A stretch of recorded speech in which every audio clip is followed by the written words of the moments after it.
Hello dear all, welcome to our channel Smart Indian Model School. Smart Indian Model School present Smart Indian EduFun classes. EduFun online classes includes course studies of playgroup to class 12, emotional and communication skills, happiness classes and DIY activities.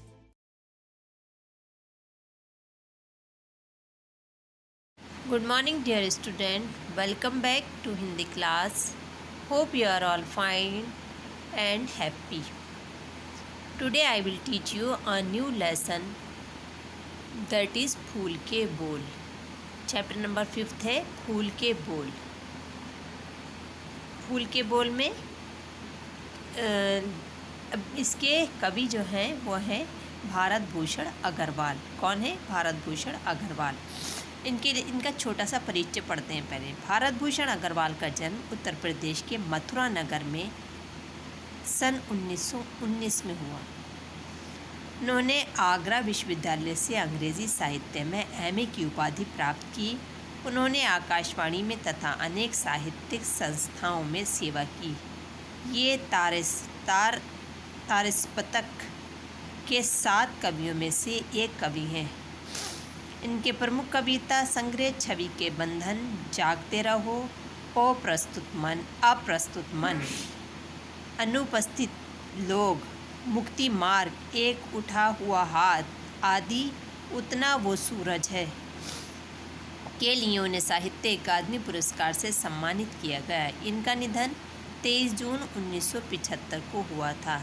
इनका जन्म हुआ था 1919 को मथुरा में और इनकी मृत्यु हुई 23 जून 1975. और इनकी कीर्तियाँ हैं छवि के बंधन, जागते रहो, ओ अप्रस्तुत मन, अनुपस्थित लोग, मुक्ति मार्ग, एक उठा हुआ हाथ आदि उतना वो सूरज. इसके लिए उन्हें साहित्य अकादमी पुरस्कार से सम्मानित किया गया था. तो बच्चों समझ में आया भारत भूषण अग्रवाल के बारे में. अब आते हैं हम अपनी पोयम की तरफ, यानी अपनी कविता फूल के बोल. फूल के बोल. किसी की सफलता या उपलब्धि केवल उसकी ही कमाई नहीं होती है, उसके पीछे उसके कितने ही अपनों के परिश्रम और संघर्ष जुड़ा होता है. यदि इस सच्चाई को सब जान लें तो वो बहुत कुछ कर सकते हैं.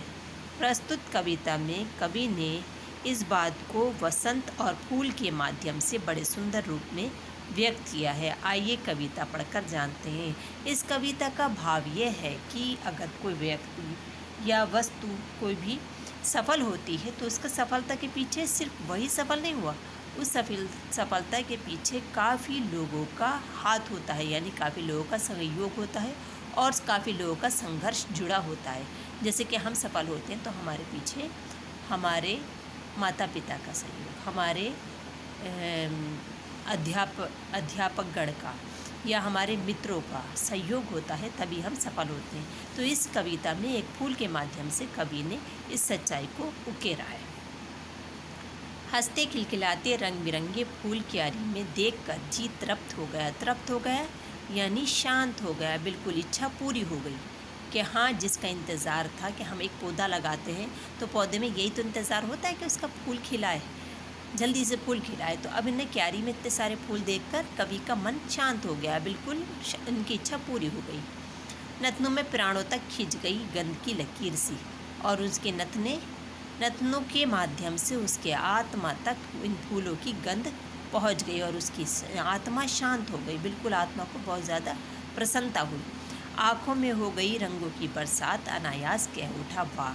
और आँखों में रंगों की बरसात हो गई. रंगों की बरसात यानी कि क्यारी में रंग बिरंगे फूल खिले हैं, तो ऐसा लग रहा है जैसे कि रंगों की बारिश हो रही है. अनायास कह उठा वाह, मतलब ना चाहते हुए मुंह से अचानक ही निकला वाह, क्या बात है.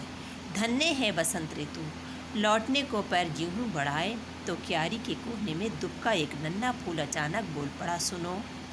जब मतलब ये बात कह के उनके मन को शांति मिली तो मन में ये अपनी आत्मा से बातें करते करते वापस जाने लगे. तो एक कोने में एक फूल था जो कि कवि से कुछ कहता है. क्या कहता है?